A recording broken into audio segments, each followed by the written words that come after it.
Hi friends, இன்றைக்கி நம்ம என்ன பார்க்க போகிறோன்னா ஸ்போக்கன் இங்கிலீஷ் பார்க்க போகிறோம். கொரோனா பீரியட்னால எல்லாருக்கும் ஸ்கூல் போகாததுனால எஜுகேஷன் கெட்டு போகுது. அதனால் என் தம்பியும் நானும் கற்றுக்கிட்டதை, எங்கள் அம்மா இங்கிலீஷ் டீச்சர், அதனால் கற்றுக்கிட்டதை நாங்கள் சொல்ல போகிறோம். Vicky,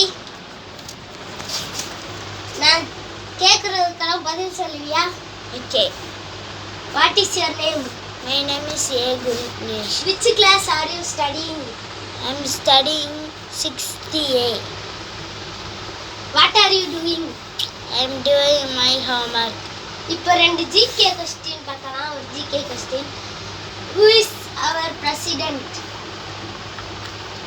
The president is Ramnath Kovind. அவ்வளோதான் ஃப்ரெண்ட்ஸ். Like, share, comment. நாங்கள் படித்ததை கற்றுக்கிட்டோம், நீங்களும் கற்றுக்கோங்க.